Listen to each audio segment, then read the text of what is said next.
all joining us here at the Hermosa Beach Museum. We're always so happy to have you. Great to have a crowd like this on a sunny Saturday. Always appreciate all of the support from the community. A huge thank you to Gitana Cafe and Fred over there for providing coffee for everyone. Make sure you get a cup, it's very good.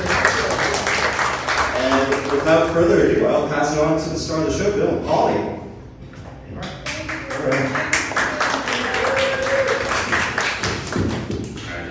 I'm going to start. I wrote a little something for this moment, and I timed it a little over 2 minutes. So if you'll indulge me, and please things I feel about Polly, and I'd like to make sure. Yeah, it's a microphone. You don't have to pick it up right now. Okay, no. Or I'll just use mine. Okay, You don't have to okay. worry about that. We don't worry about feedback. So I got a little something I want to say about you. It's going to take about 2 minutes. We got time. Okay. I suppose most of you are wondering how I got this honor. Well, I got to know Polly in a bit of a roundabout way. The pandemic was upon us, and Polly had taken to posting more often on the Hermosa Beach Forum when it just started. Now, I absolutely love the history of cities, the evolutions that form from its bones, the reason why a street curves when there's nothing there to curve around, maybe because something was there before. What's the story attached to that?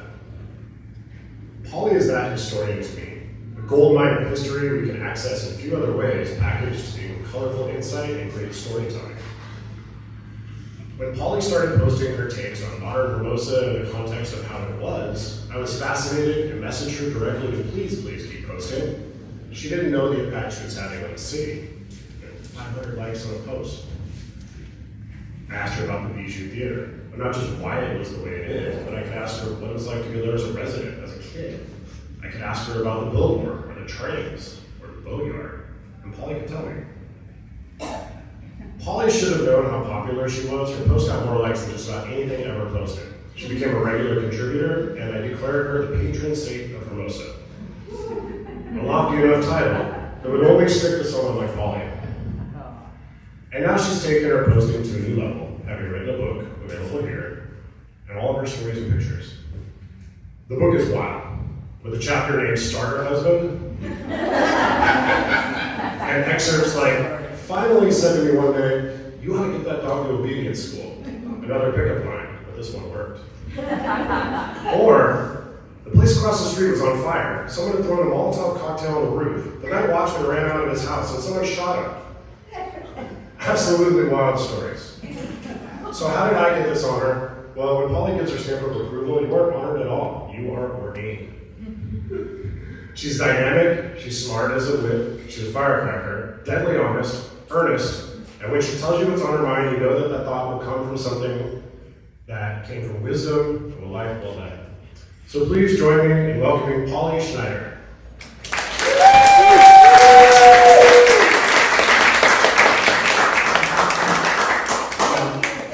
Thank you everybody for even coming out on this beautiful day. It is such an honor, and Bill I want to thank him. I owe him great gratitude, because I'm a nervous wreck. I never sat in front of a group of grown-ups. I always sat in front of a group of 11-year-olds. So if you all act like 11-year-olds, I'll do fine.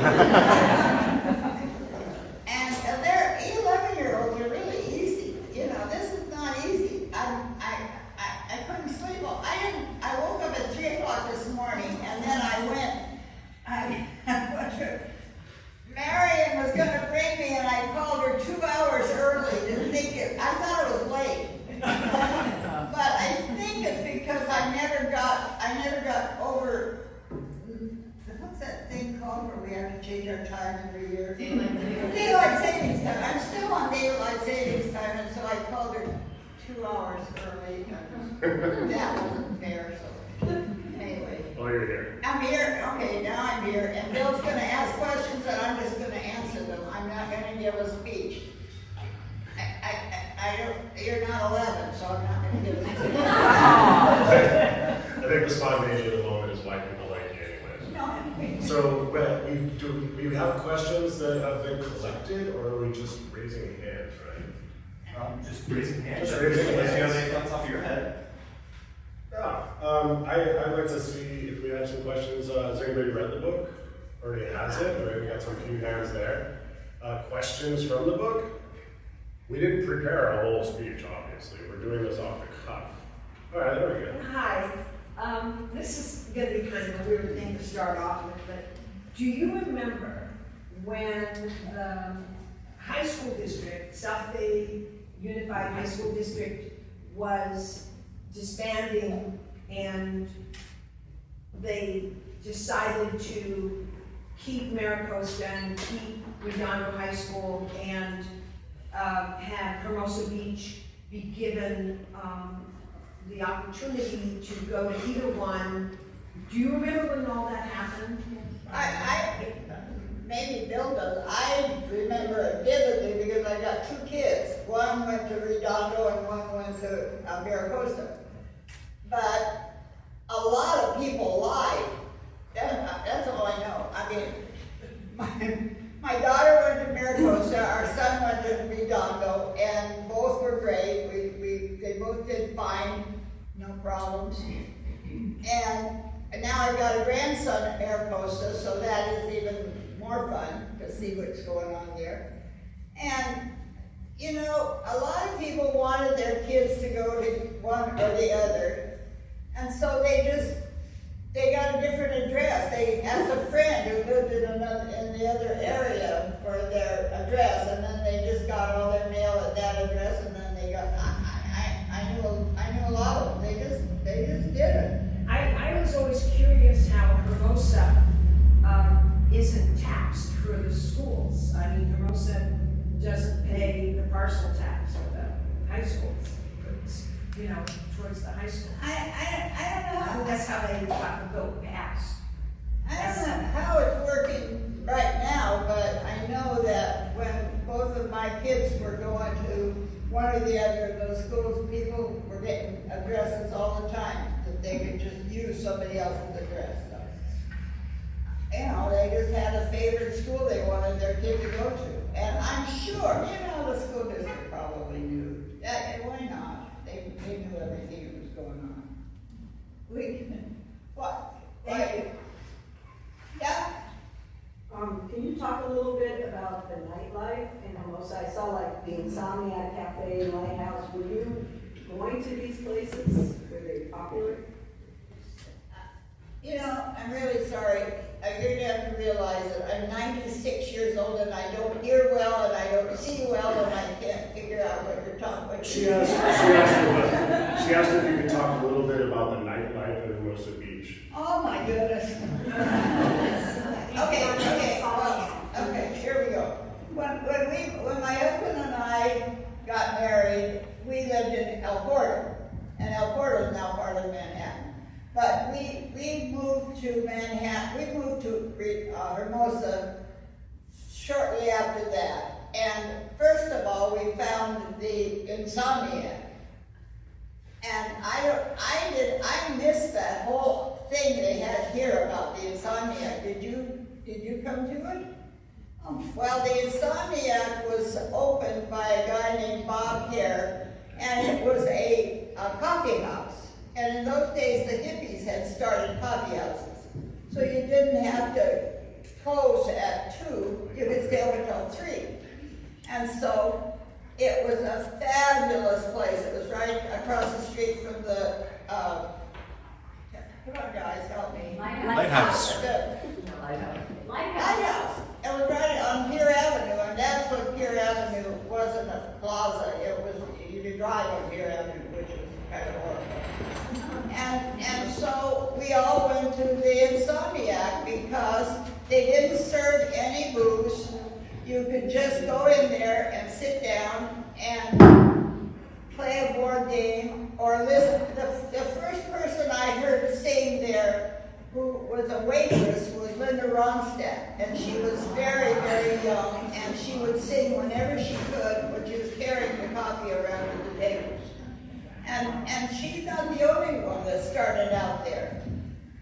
If I had a good memory, I would tell you all the people that started out there. And Bob Hare opened that up. But the city didn't really like the whole place very well for some reason. And they wanted to build the underpass. And the city got rid of the insomniacs so that they can, that's where the underpass is right now. And that's where, oh my goodness, his wife said when Bob had to give up, he had to give it up, he let it go. And his wife said it's the worst thing that ever happened to him in his whole life. Because he had to give up the insomnia. It was so popular, and we all went there all the time. Well, after I posted my little story about the insomnia online, I got a note from a man, and it was one of the nicest notes I ever got. I don't remember if it was an email or what it was, but he wrote, it might have just been through the U.S. mail. He told me that he was 9 years old, and he used to run down Deer Avenue all the way to the insomnia and sit and play chess with the old guys. And I don't know where he is. I don't know who he was. I would love to know right now who he was and where. I was hoping maybe he'd be here today and he would say, it was me, it was me. I was 9 and I ran down Deer Avenue and I played chess with the old guys. And that was, and nobody got, you know, I'm sure there were other drugs going around there, but there was no booze in the insomnia. And I'm so sorry that I missed the night they had the honor of the insomnia right here in the museum, because it sounds like it was really wonderful. Did any of you go to that? Some of you? Yeah, great. Okay. Rob, you got a question back there? I do, yeah. My wife Monica and I are huge fans, Polly, so thank you for all of your stories. We've loved every single one of them. We appreciate that. Those stories, I started writing, you know, during the pandemic, I was in my house and nobody would let me out. My kids wouldn't let me out. They would come and put stuff on my front porch and then call me and say, Mom, look on your porch, we brought you something. Well, look what they brought me today. My grandson, Ollie, and Oliver, we kept the name, well, they kept the name Oliver in the family. My dad's Oliver, his dad was Oliver, everybody's Oliver in my family. Now we got Ollie, Oliver, our grandson back there, wherever he is. I have two questions for you. One, I'm sure everybody in this audience would love to know, is how do you keep your memory in such unbelievable condition? That's number one. And number two, in an era, my mother lives in Italy, where the whole town comes together like every day, where here we isolate people. And you've managed not to do that. And I'm curious how you managed not to do that. Right, so two-part question. Why can you remember everything? I think he's looking for tips. So let's start that one. Okay, well, I kind of think it's because I swam in the ocean my whole life. Is that a good one? Yeah. I still would swim in the ocean if I could get across that big, wide sand beach in Hermosa. But I had two wonderful men offered to take me to the beach one day to swim in the ocean, and so we went to Redondo, which is a narrow little beach, and I think they were a little bit concerned because I don't think they thought I could do it, but I just went in and swam, and they were freezing. I got one of them sitting right here. So I was like, oh, she remembers that was me, right? And maybe the swimming doesn't help that much. Yeah, she remembered that. When she asked me to go swimming, I was like, what are you talking about? And in the ocean, like, that's hard. I've taught swimming my whole life. I was a lifeguard, played water polo through high school and college, so I can move somebody around in the water. I'm a rescue diver too. I can pull somebody out of the ocean. I never want to do that. But, so she said this, and I grabbed Jurgen, who's an athlete, and you've seen him post on the forum, and I said, Polly wants to go swimming. I need backup. And she says if we can get her across the sand, she'll swim. And I said, now, I can pick her up wholly if we need to get her out of there. Like, I can get her out of there. She's not heavy. But we were like, let's see how this goes. You know, so he said, she wants to do it, we're in. So we went down there, took her, and sure enough, she's out there. swimming, doing a couple back and forths. It was amazing. I've been in the ocean my whole life. I learned to swim. I grew up in Long Beach. I was born in Long Beach, and I grew up across the street from the Colorado Lagoon. And that's where I learned to swim. And then the minute we could walk to the beach, we walked to the beach. Just like that 9-year-old that was allowed out to just run down the street and go to the insomniac. Kids got out, kids could go anywhere they wanted it when I was growing up. And then my dad said, come home when you hear me. He can do some kind of a whistle through his teeth. I don't know how he did it, but once you hear me whistle, you better be home. So that's what we got home, we just got home. They didn't know where we were all day. But maybe that's the way it is today that I don't know about. I used to get, William Jason Paul Maternity, you can put your butt right in here, it's past 8 o'clock.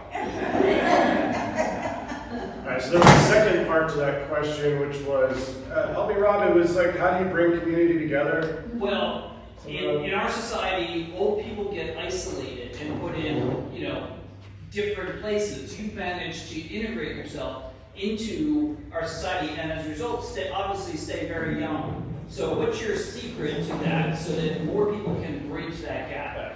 Like staying young and staying engaged in the community. Thank you. Oh, thank you. How nice of you. For a long time. How are you doing? Okay, that's better. That's much better. Thank you. Okay. Now, what is that question again? He was asking how you manage to stay so vibrant, and how do you integrate yourself into the community so well to stay involved. I don't know. I don't know the answer to that question. It's just, what's the other option?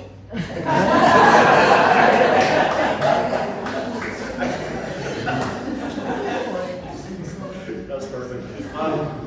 I think it might be the 30 or 40 steps you have going up to your house that you can change. Well, as I have learned recently, life is short, and you might as well just have fun. Oh, my grandma. It was my grandma's fault. My grandma, her husband was a mining engineer in South America, so my mom grew up in Chile, and my grandma was always doing stuff like that. My grandma was, I think, the first hippie in the world. She was an artist, and she never had a job. Everybody supported her by just buying her artwork. And that's it. She just, that's the way life was for her. And she always told us kids, have a little fun every day. And whenever she would see us, she'd say, okay, tell me what fun you've had today.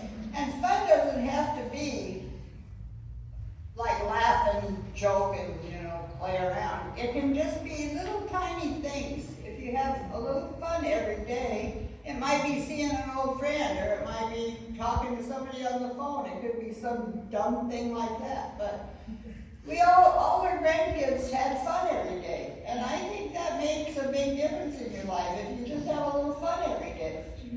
Don't you? I agree. That's a beautiful answer. Thank you, Polly. Okay. But, I have some, my memory, that's a different thing. I don't know. I do have a good memory. I can remember tiny little things that happened in Hermosa. When we first moved to Hermosa, my husband said, I'm going to build a boat, because he saw the boatyard was right there where we first moved to the little house. Well, first of all, we were in the boatyard, walking around, and he said that I'm going to ask the guys how to build a boat. Well, that's the way to build a boat, is to talk to the guys. And so we went into the boatyard, and he went around talking to all the guys to find out how to build a boat. And he didn't know how to build a boat. He was a physical therapist. He didn't have any idea how to build a boat. And so then I was looking around, and I saw this little tiny house up on the little dune right across the dirt road from the boatyard, and it had a for sale sign on it. And I said to him, I want that house. And he said, why? Why do you want that house? That's a little old dumpy house. And I said, I just like it. I want it. Well, I grew up in a little old old dumpy house. We were very poor, and that's where I grew up. And I like them. They're cozy. And so we bought the house, and the real estate lady said the same thing to me. She said, nobody wants to live on those sand dunes. It's still like that, yeah. And so we bought that little house, and I found out later about that house. The railroad right-of-way was right there, and they had built was it Pacific Electric, or there were two railroad right-of-ways, one closer to the beach and one were right next to the Boatyard. But anyway, they built that house to house the guys who unloaded the lumber from the square riggers who came into Redondo. And those guys stayed in those little houses. And we didn't know that when we bought it. It didn't even have a foundation. And we lived in it for 10 years, and we paid $10,000 for that little house. And we had more fun in that little house. Both of our kids were born while we were there, and it was just a great little house. And there's a picture of it somewhere. Oh yeah, there it is. It's somewhere in the book. There's a picture of it right on the, yeah, that's it. That's a little house that we bought. And $10,000 seemed like it was kind of a little bit of money for us because, you know, I was a teacher and he was a physical therapist, and we didn't make a huge amount of money. But we bought it and then we gave it to our son, who kept it for a long, long time. He could tell you the whole history of that little house. And he's here, so you might find him in the corner somewhere and ask him about it. Corner of it. Yeah, but anyway, he built 2 boats in the Boatyard, and by the time he built the second boat, that was our family boat. We sailed to Catalina all the time, and the kids learned to sail in King Harbor, and it was such a great way for kids to grow up. What hospital were your kids born in?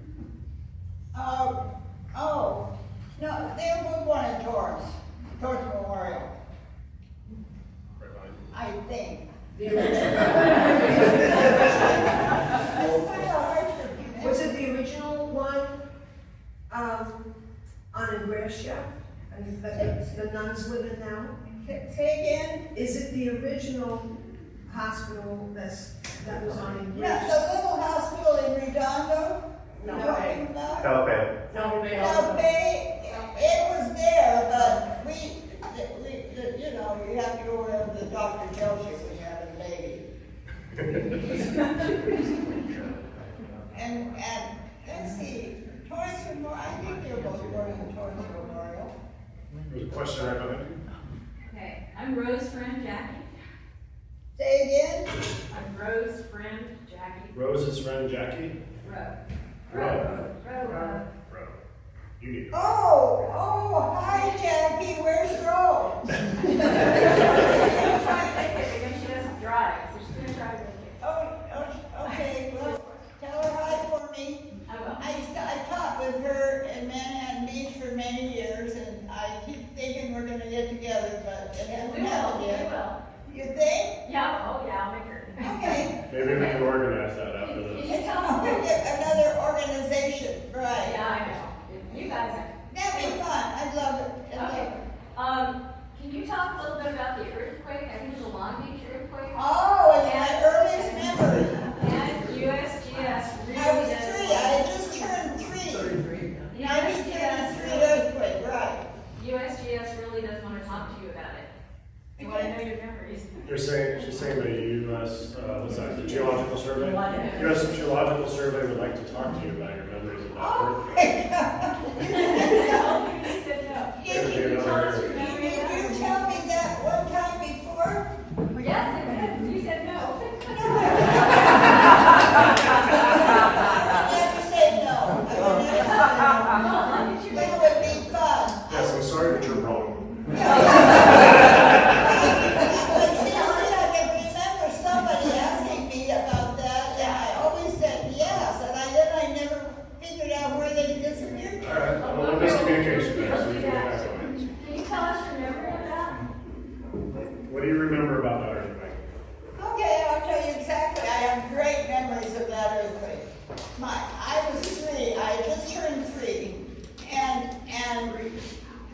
grandma, we lived with us. We lived in a little tiny house in Long Beach, and my grandma was praying to God to save us all from whatever horrible thing was happening. And my mama was crying, and my dad picked me up off the floor and set me on the table, and I peed my pants. I mean, it was, and it just kept going. It kept going and going and going. The And peeing or the earthquake? and the people next door to us, I know I can even remember their names. The Stathis family were a Greek family that had a Greek restaurant in Long Beach, and they had 5 daughters or 6 daughters who lived in this house next to us, and it fell off the foundation. And all the windows jammed, and the girls they were all girls, all daughters, and they were looking out all the windows screaming and crying because they couldn't get out of the house. And that's pretty much, and then my grandma from San Diego, who told us always to have fun, arrived the next day, and we could hear her voice coming down the path. She had a very unique voice. Coming down the path. She always took the bus up from San Diego, and I remember my mom saying, the buses must be running. And there was my grandma, and she was saying, we had don't worry, everything's fine. We had them every morning for breakfast in chili. Yes, and so, For breakfast. those were her very words. Okay, so then, many years later, in fact, just a couple of years ago, I took a tour of Santiago, and I forgot it was 100 years ago that my mom lived there. I wanted to see where my mom grew up, and there it was, this huge city, gorgeous city, and we took a bus tour. In fact, I had both my hips replaced, and I had to get somebody to push me in the wheelchair on any travels I did. And so I advertised for a man to push me in the wheelchair. And I found one online. I got this guy online. And we're friends, It was no romance, it was just friends. I still am in touch with him, and he pushes me in the wheelchair and gives a free trip for it. Yeah, it's a good deal. But it's a good deal for me and for him. Was this the first Tinder? Dating apps. This guy, Update your profiles. He is a retired LA Unified school teacher, so it was, and we had a lot in common, and he's a nice guy. And he writes musicals. He's a very talented, creative guy. And so I talk to him, still talk to him. We don't see each other so much anymore because we haven't taken a trip for a long time. But when we went and we took a budget, we must have taken 8 cruises together. It's a good way to take trips if you need help, if you're in a wheelchair. But that's just me. I don't know. Anyway, we went to San Diego, we went to Chile and Peru.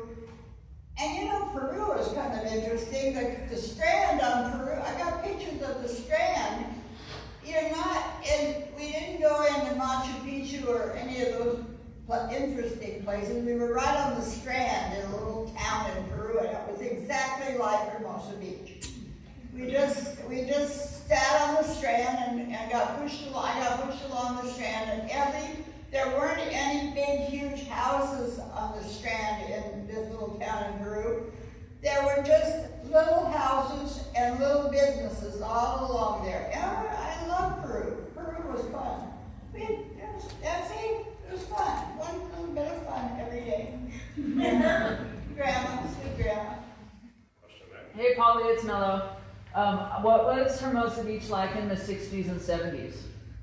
The 60s and 70s. Is that when we first moved here? Yeah. Yeah. Well, first of all, we discovered the Insomniac, and then we discovered the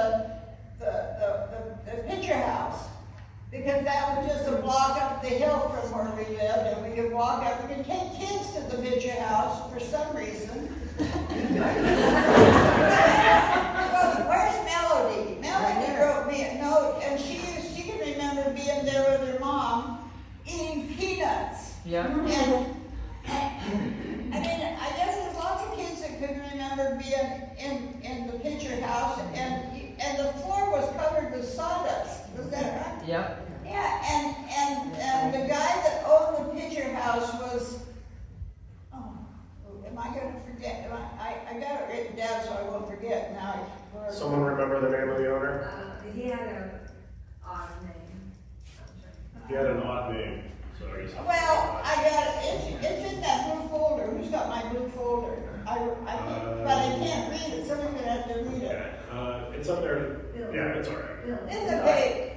It was there, but it's been moved, so that's okay. Anyway, the guy that owned the picture house used to, every Christmas, he would have the most gorgeous Christmas tree for the kids. It went to the ceiling, and it was silver and white, and it had silver and white lights, and then he would have great Christmas music, and we'd all take our kids up there and just spend that evening celebrating Christmas in the picture house. And then he decided that he was going to go, and he sold it. He sold the picture house. And he was going to go, and he bought a farm in Oregon.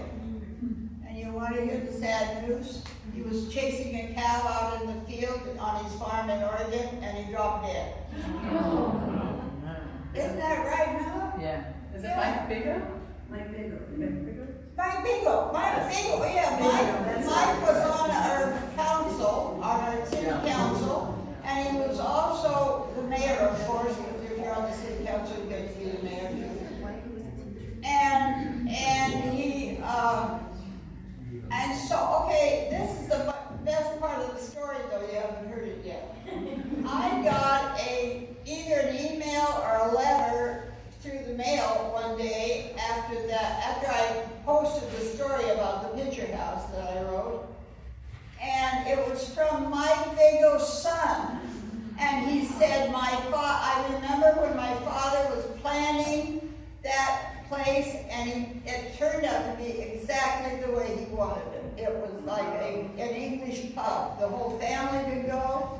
Everybody loved it. They took their kids, and he said, I remember it as a kid growing up. I got this map. Yeah, what a great thing to find. Oh, and this guy, my legal son, lives somewhere in the middle of the I don't know, he lives somewhere else, in some other state. Oh, here, thanks, you found it. Yeah, but I already remember, somebody else remembers. This is one of the other secrets to memory. Oh, yeah, I got the 9-year-old kid and Linda Ronstadt, we're through with that one. Anyway, okay, any more questions? I have a question. So you were a young woman when you moved to Hermosa. I'm a young woman that just moved to Hermosa. What advice would you give young women who have just moved? Oh, you know me. You know the answer. Oh, yeah. Oh, I yeah, can remind young you. women who are looking for a man. She already asked me this one. Put an ad in the paper for someone to push her around? Okay, no, there's a better way. All right. You get a puppy and you walk it on the street. That's how I met her. I had a puppy and I would walk it. I would go home from work every day and I would walk my pup on the Strand, and I could see this guy watching me every day, but I just kept walking. I never did anything until he came up to me one day. This guy is an Ashkenazi Jew, and he was from Brooklyn, and he had a Brooklyn accent, and he could be the funniest thing in the whole world. And he walked up to me one day and he said, "You ought to get that dog to obedience school." And I thought, who is this jerk telling me what to do with my dog? It took about 3 years. And we knew we wanted to get married, but he couldn't marry me because he thought his mother would drop dead of a heart attack if he married someone who was not Jewish. And she didn't die.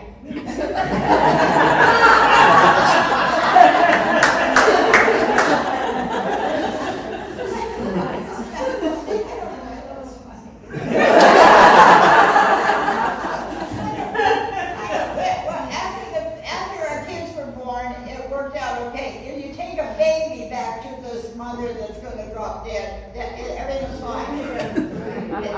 It works, doesn't it? Yeah, anyway, we would, and so one time, we flew to New York with 2 babies, it was always a big mess, but one time I decided, that was kind of fun, I decided that we were gonna fly this time, we're gonna take the train, Amtrak. And what a great, we booked a bedroom on Amtrak. They called them bedrooms in those days. I don't know what they call them now. But what a great trip across our country on Amtrak in a bedroom. We had our own shower, we had our own bathroom, they would deliver the meals into, and we took our dog. We had a boxer, and we took the boxer too. And that boxer was the greatest traveler in the world. He just slept under the table every day.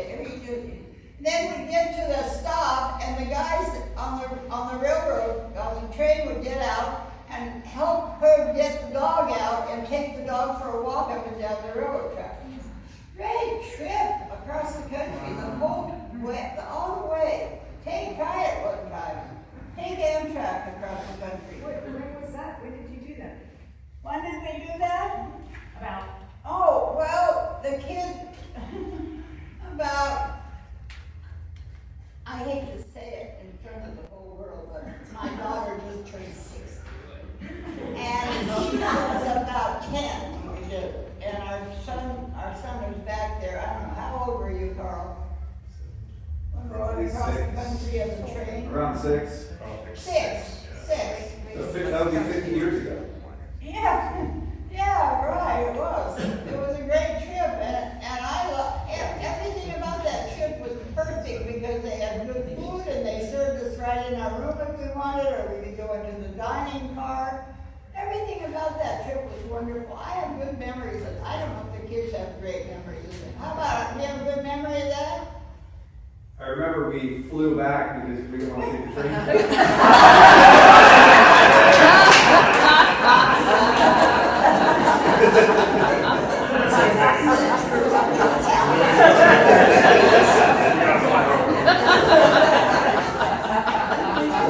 Good for one way. We got to Brooklyn, I got on the phone and made reservations to fly home. I can't remember why though. It was just a, I don't know, I don't remember why. Do you remember why?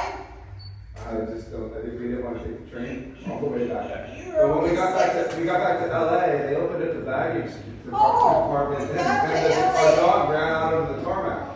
Remember that? We got to LAX and we couldn't find the dog. And we had actually rented a kennel to put him in, and they put him in with the luggage, I think. And we waited, and they finally asked somebody in a uniform where the dog was, and they said, well, just keep looking, it comes down with the luggage. And we waited, it still didn't come down. And finally, I asked somebody else, and they said, well, he got loose in the car. He ran out onto the runway when we landed. And it was because, poor guy, can you imagine? He probably got out of that kennel the minute we took off in Brooklyn.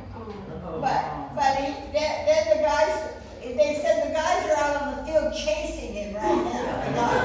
The boys are out on the field chasing him right now. And we got him. We took him out. Oh, and Josh. That was Josh. Josh slept on our couch. I have a picture of him somewhere. For 24 hours straight. He was sleeping on the couch. I got a picture with his head on the pillow on the couch. That was an adventure. Yeah, that was another fun adventure. Yeah. Question right there. Did you like teaching when you were a teacher? I loved it. I loved every minute of it. You know, I went to Long Beach State. I was there. I went to Long Beach State the 2 years that it was open, junior and senior year. And there were 2 things that a woman could do. You could either be a nurse or you could be a teacher. That was all we could do.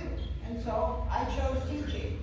It wasn't like that was the one thing I wanted to do my whole life, like you hear about once in a while.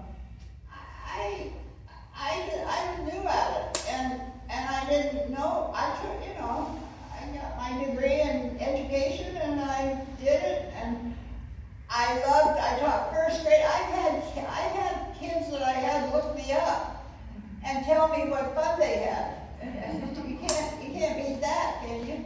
How much they loved the class, and they started teaching that way. I had one, I wonder if she's here tonight. I don't think so, but I don't even know if she knew that we were getting together. But she came to visit me, and she brought her husband with her to meet me. And she also, she's had 6 kids and 13 grandkids when she got here to see me. Wow. 13 grandkids, kids that I had when they were 11. Yeah. So you've got several generations of a family. Oh my gosh, it was so much fun to just do it. Yeah, she's coming, she wants to come back, and I told her to bring some of her grandkids, you know. It's hard to believe that I had kids that were that young or old, and oh my gosh, had 13 grandkids. But that's the way life goes, isn't it? What did you do that was so fun in school? Well, I kind of lucked out. My sister also taught. We taught at the middle school in Manhattan. I didn't teach in Redondo. I mean in Hermosa. I taught in Manhattan Beach, and my sister taught in Manhattan Beach also. And when she moved to Hawaii to teach, and I got her job, and she taught art, and so I lucked out. I taught arts and crafts. Now that wasn't all I taught, because that was only half the day. The other half the day was whatever they could figure out to throw at me. So, you know, I have a life. I could go back tomorrow. I have a life credential. They don't give life credentials anymore, but I have a life credential, California life credential. And so, if anybody needs a teacher, just tell them. Okay, I'll come back and teach. I love teaching. I love the kids. I taught middle school most of the time. I taught first grade. I started out first grade. First grade. What could be more fun than first grade? Middle school. I think middle school is more fun than first grade. And I had so much fun teaching middle school. It's just, we got some more guests coming in. Hello. Come on in. Come in. Sorry. Say hi. That's my daughter, my other daughter-in-law. I got a lot of daughters-in-law. I do. That's Ollie's mom. Got another question? So were you kind of? How did you take so many photographs? Because we did a project a while back, and there weren't many photographs from that area. The only one that did was Don Gill, because he owned the Gill drugstore. She was asking, how do you have so many photographs and everything? It seems like I'm looking through the book, and I've been thumbing through as you've been telling stories, I've been going to the pictures. Well, that's a good question. My dad was a photographer. My dad grew up, my dad was kind of a genius. He could do anything. And so as a young man, he became a photographer. And we all became photographers because of that. And I grew up in his darkroom. I could smell the hypo. I can still smell it if I think about it. And it reminds me of him and his darkroom. He had a darkroom that he built in the back of our lot in Long Beach. And we could just go. And so then, it was during the Depression. We were poor. And my mom went over to the school, and she was a talker. She could talk herself into anything. And she would tell the school, she told the school that they were photographers and that they wanted to be the school photographer. And so my dad made an 8x10 thing where you could take pictures of all the kids in the school and cut them up, and we did it, and we all helped, and everybody helped in the backyard doing the photography in the darkroom in the back. And then we took pictures of every trip we ever took, every camping trip, every sailing trip we ever took, we always took pictures. So we got a lot of pictures for the book. That's right. You're right. There are a lot of pictures in there. No. What were your favorite stores or things like that in Hermosa in Well, the 60s and 70s? You know what? What was that? A Guild Drug. We all shopped at Guild Drug. That was on Pier Avenue. And that was like, almost like everybody, you could get anything at Guild Drug. So that was right on Pier Avenue, right at the end. I can still visualize where it was on the end of Pier Avenue. You know Barbara? Say again? Do you know Barbara Gill? Barbara Gill from. I didn't know her. I'll introduce you.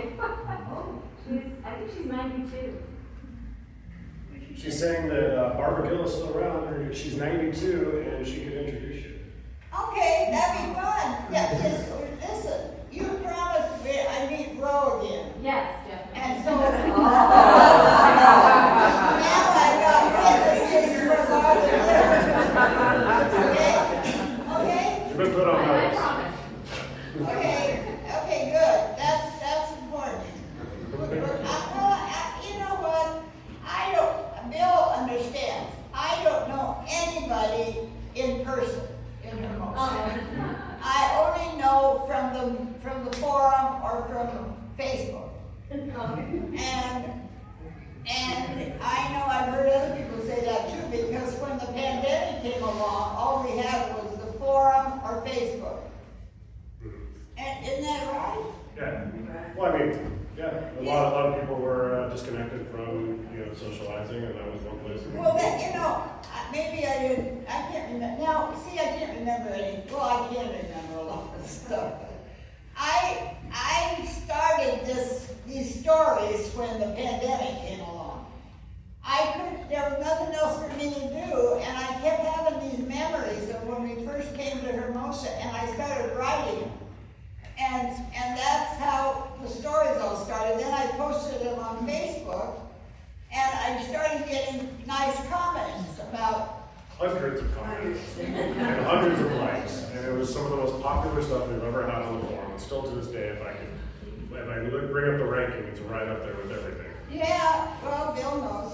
He's telling me the truth, because I didn't even know what was going to happen. I just thought, people seemed to like reading them, and so I just kept having more and more memories come up in my head, and I don't have to work to get those memories. They just keep coming up in my head, and so I kept writing them, and then somebody started saying, you ought to put them in a book, and so the book.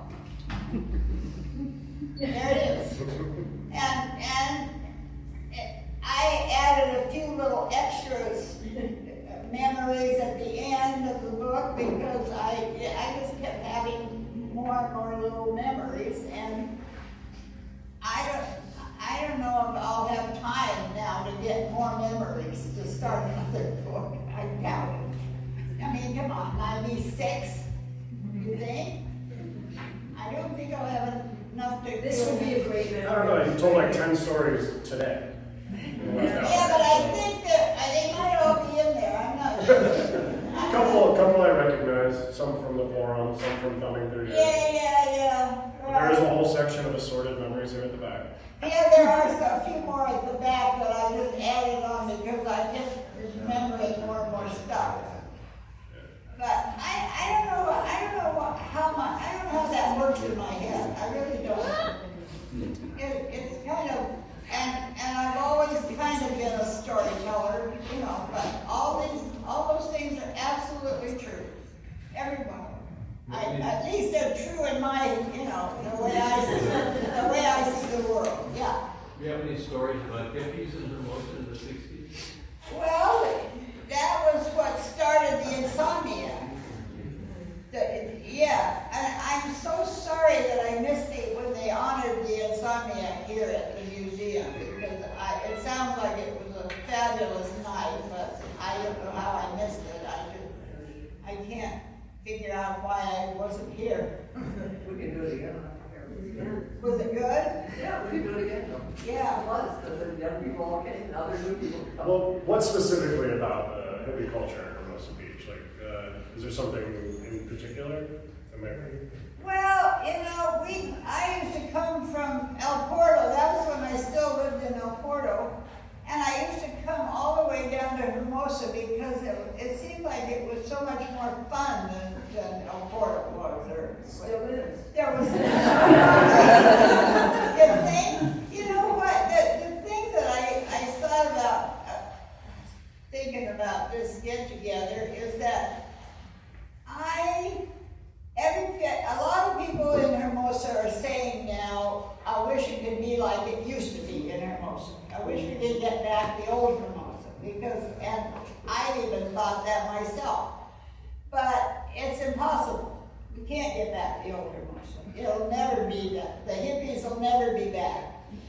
But I met a friend, I met a guy at the beach one day, and he took me all over. He lived in Venice. He lived in a loft in Venice, and he took me all over Venice, up and down the Strand in Venice. There was a little bus that used to take us for a nickel that we go all the way to one end of Venice to the back, and that's where all the hippies lived.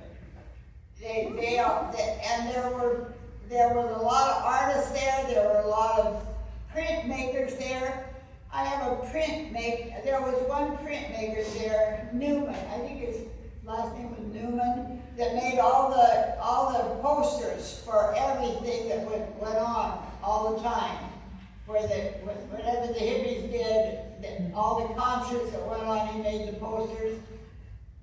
Yeah, and I've got one that I got from him that was a poster of Pete Seeger. He did a lot, and it was Venice was more the hippie thing, but in Hermosa also, there were a lot of Hermosa people that were, the music, a lot of music in Hermosa. Right, well, yeah. Did you ever have any personal experience with Officer Kavanaugh? With who? Officer Kavanaugh. Well, Bill. Oh, yeah. Let's hear that. He was hiding me.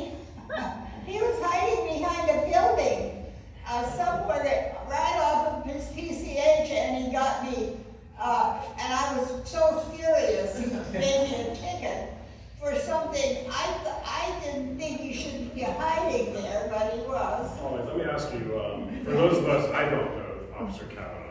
Why would somebody come here and say Officer Kavanaugh and so many people giggle? I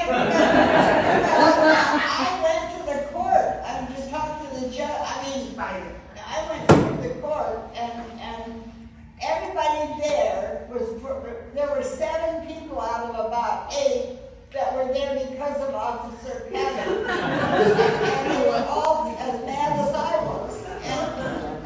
Because he gave everybody in town tickets. Everybody in town got a ticket from that Officer Kavanaugh. And why are you asking such a question? What's that? He closed down I Am Curious Yellow when it was at the theater. Oh, yeah. What did they say? Sounds like he closed down the theater at one point. Oh, Very popular back. It was more infamous than popular. I don't know about that. You mean he's the one that caused the theater to go out of business? No.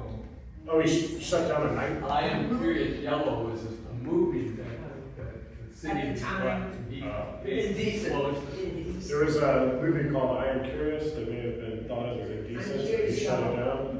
Oh, I don't know, because there was something else there that they played. They said it was the most, it was, we went, Herb and I went to a movie there at that theater that was supposed to be even more than I don't know which movie you're. You just thought it was salacious, or? Yeah, well, I can't remember, this was something about Paris.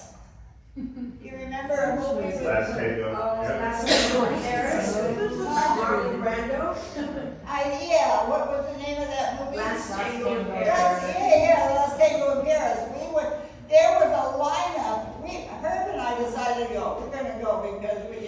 heard so much about that. That's really a wild one.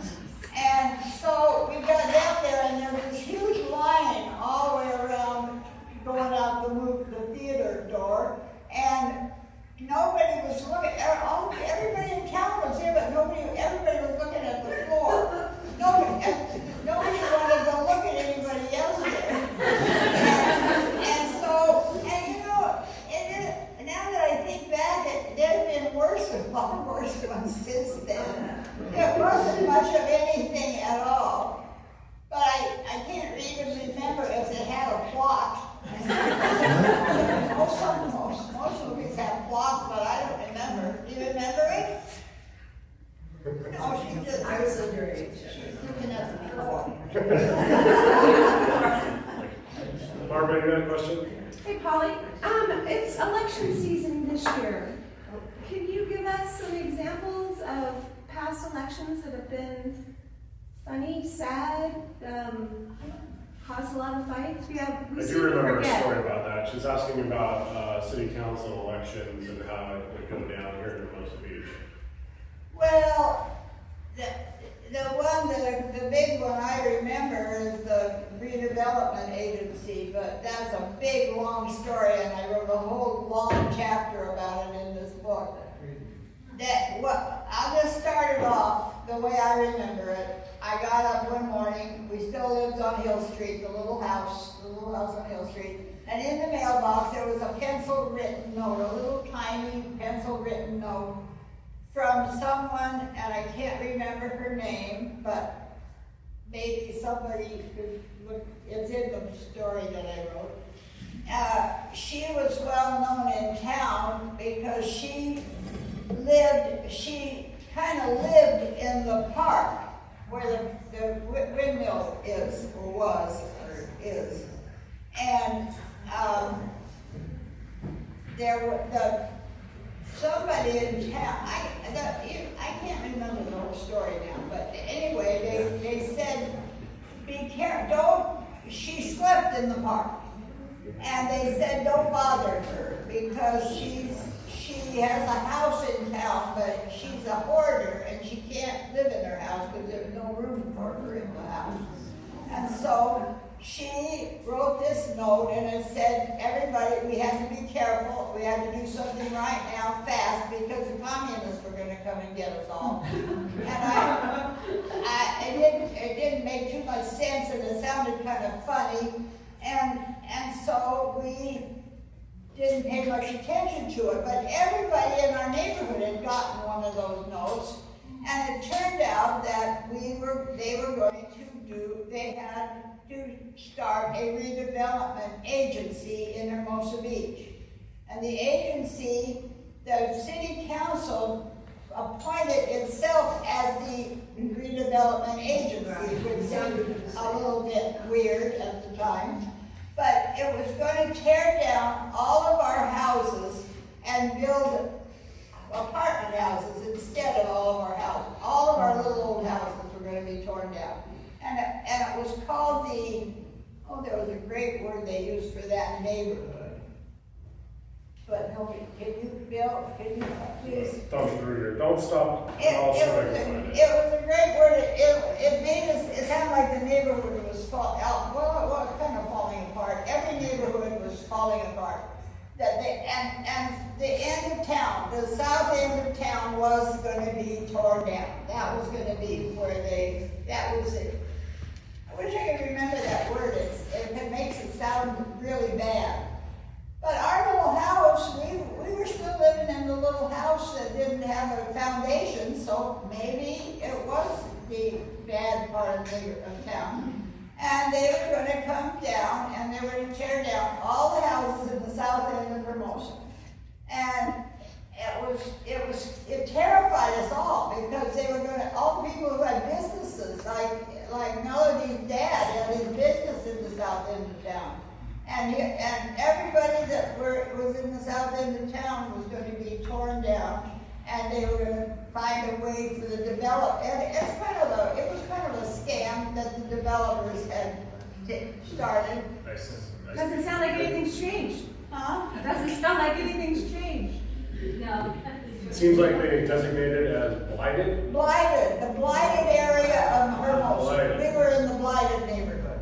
And so they were gonna get us. That's a $10 word. Yeah, that's the word. That was, and I think that's the word in the law. I think they've stopped, I don't think there is a redevelopment, agency anymore anywhere. Okay, well, we got together, we finally figured out that we better do something quick. Oh my God, it was the biggest thing that ever happened to us in Hermosa.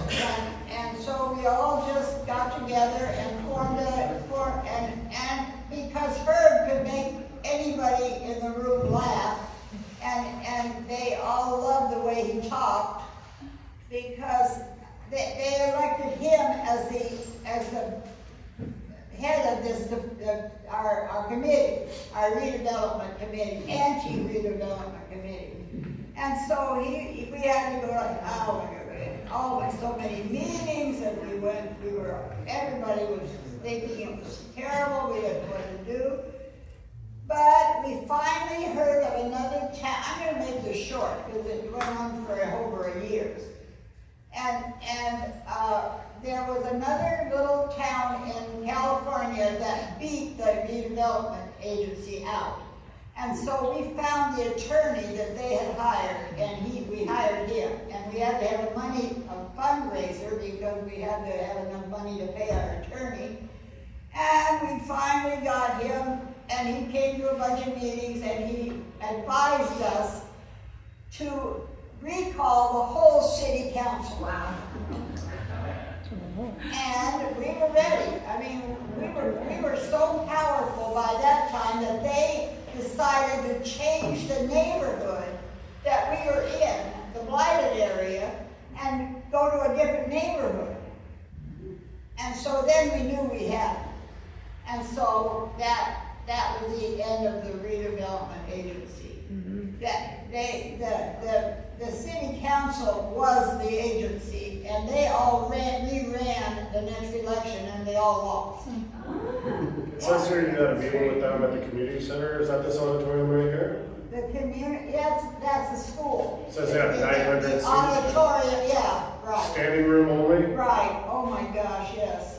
That was a great meeting, and the attorney said, first of all, one of the guys on the redevelopment agency, city council said, we will limit debate.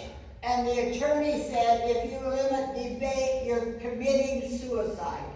And so they didn't limit debate, and at 5 o'clock the next morning, I had both my kids with me at that meeting.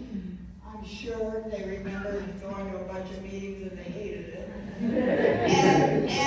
and I was home, I finally took them home, and they were sleeping, I was asleep, and I woke up at 5 in the morning, and Herb wasn't there. And so I called the police. That's the fun of living in a small town. I called the police and I said, my husband's not home yet. They said, when was the last time you saw him? That's what they always ask on television. When was the last time you saw him? And I said, well, we were at that meeting. They said, oh, don't worry, the meeting's still going on. At 5 o'clock in the morning.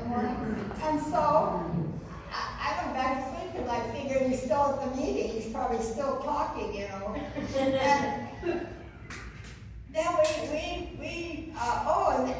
then, let's see, how did that, that we did not recall the whole city council, but the threat of recalling, I think, saved us.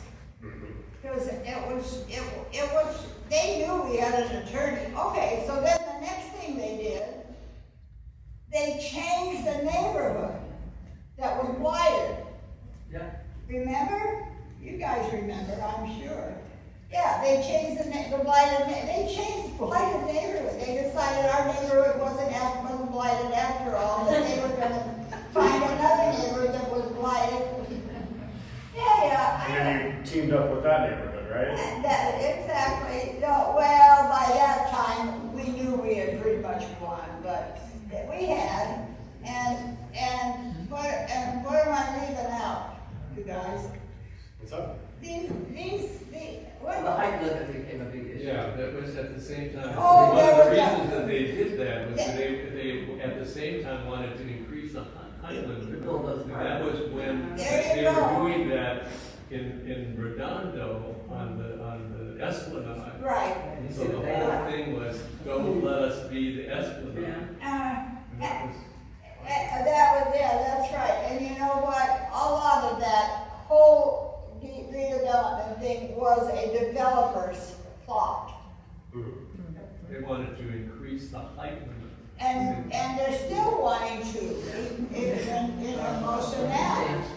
Right, so watch out. If you ever see the word eminent domain, be careful, because that's the secret word they use. It's supposed to be for the public good, and it isn't for the public good at all. Anyway, I don't know if anybody else is, Question? You look like you're, are you looking around? Do we have another question from the audience? Anybody else? No, guess not. I guess that's it.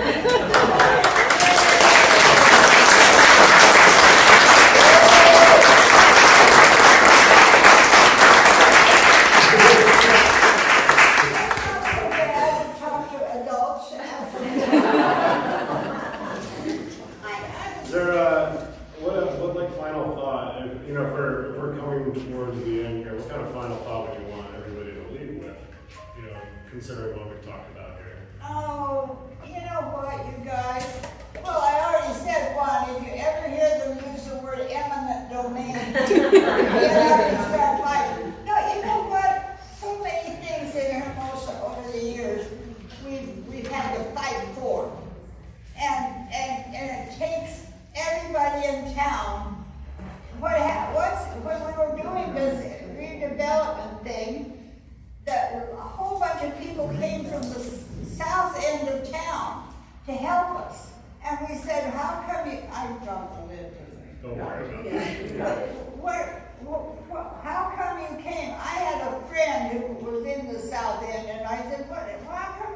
She said, because you helped us in the anti-oil drilling years ago. I mean, there was more than one anti-oil drilling fight in Hermosa over the years. And she said, I wasn't even around when they did another one, anti-oil drilling, but you guys might remember. Barbara Dillon. Yeah. Yeah. So, don't be afraid to fight City Hall.